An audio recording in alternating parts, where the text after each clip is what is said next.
Private and Jun Ho. Woo! Private and Jun Ho is back for season 2 of DP, Deserter Police. Oh my goodness. What an interesting season. If you've not watched the first one, please watch that and then come back for this review because wow, this dropped yesterday. Obviously, I binge watched because the first season was so good. I was waiting for season 2 and I could not wait to see what happens next. By the way, public announcement. Look, when you watch the last episode and the credits are rolling up, do not turn off your TV. Keep watching. They play this little scene that's about 2 minutes long, and I was like, wait, he's still alive? I thought he was dead. I was like, what? What is going on? What is going on?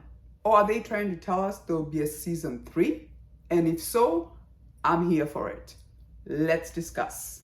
Hello, good people. Thanks for joining me. My name is Anne, and on my channel, I review foreign international content. I like to say we travel around the world sitting on our couches. How fun is that? We have diversified what we watch. Do not let that 1-inch subtitle get in your way of enjoying foreign international content. It is just fantastic. We're learning food and culture and languages. Oh my word. I hope you have your passport.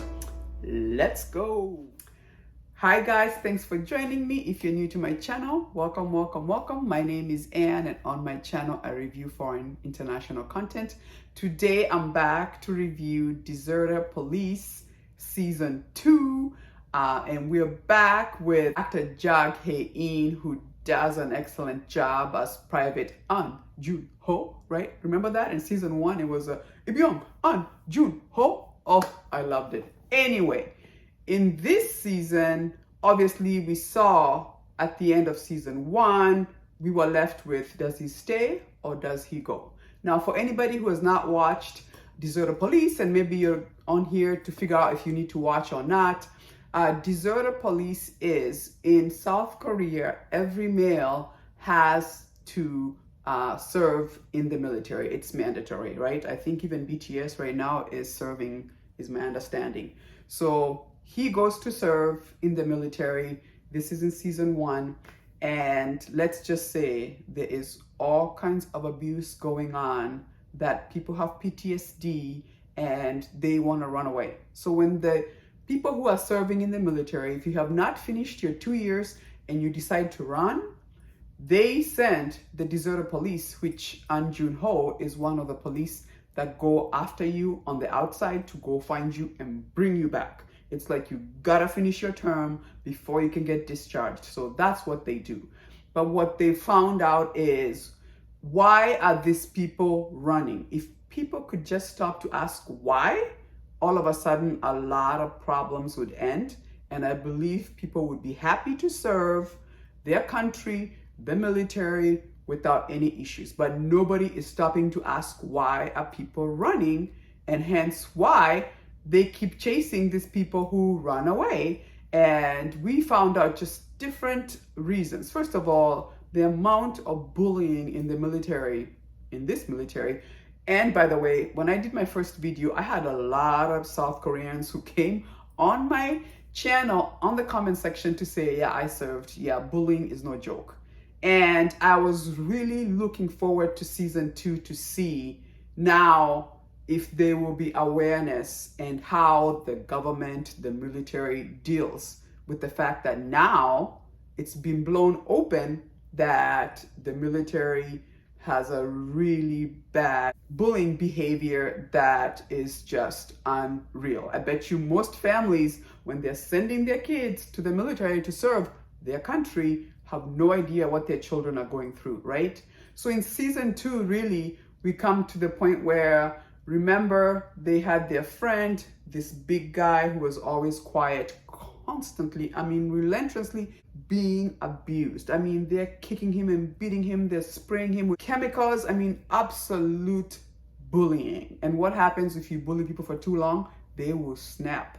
And we saw in season 1, he snaps and just goes and shoots all his roommates who have been abusing him. Now, everybody, the whole country is enraged in the fact that how could he have done that, and they want him on the death row, that kind of thing. And nobody's stopping to ask why did he do it. Obviously everybody's crying about all their children that got shot and killed. They're really coming for his mother, and nobody's asking why he did this. Why would he do this to his own roommates? Now he knows that the guy was abused, and him and his bosses, Byung-gu and Ji-sob, know, obviously, because they've been in the military and saw that he was being abused. They want to get him before he's killed by the police, because there is a manhunt out there for him. He's known to have a weapon, because after he killed everybody, he ran away. So they are trying to get him back before he gets killed, right? The deserter police, he's deserted. They want to go get their own. And clearly they know what happened to him, so they're more empathetic, unlike the public. So in season 2, really what you're gonna see is, obviously they're trying to see if they can save their buddy who obviously went rogue, killed others. They're hoping that the truth can come out about the bullying and abuse that happens in military barracks, as well as they're chasing others who have deserted. Like there was that one story of that guy, because he was gay, he was bullied so much he ran away, and they were trying to get a hold of him. That was tragic what happened to him. I'm not gonna say. And then obviously when they went to those, I think they're like a military camp that's close to North Korea. That was the most disturbing information ever, to find out what was going on there and the cover-ups. Did they say that they used to grab North Korean people, they build tunnels and burn them? I was like, what? I mean, the amount of abuse that's going on is crazy. And then one thing that's very evident is like, it's very hard, not easy, to bring down the government or the military, just because there's more higher ups the more you go. And unfortunately, they're all involved in some way or another. So there will be consequences. We are introduced to the character of Ja-woon, who was very interesting. I love that actor. He was in Designated Survivor. I also saw him in Misty, really excellent actor. And it was, the oxymoron is that he's this very strong Christian, but in the background, he's just like, did you take care of it? I mean, he's at church like, blessed assurance, Jesus is mine. And then he's like, did you make sure the cover up happened? I'm like, what kind of Bible are you reading? Anyway, so that's crazy. It just goes to show that it's not easy, right? Because that would mean they would have to take responsibility, and then they all be implicated, and then people would be in a lot of trouble. And really, that is pretty much what season 2 shows, how hard it is to bring down an organization, the military, the government, because they are all so interconnected. And you have to keep watching at the lengths they have to go. There's this USB thing that has all the information about cover up that they're trying to get to court for some sort of, evidence to prove their case. And the lengths and amount of what it takes to bring it there, oh my goodness. By the way, I was a little surprised, like, if that USB held that much information, why was it not locked up somewhere in like a safe? This guy in their office had it.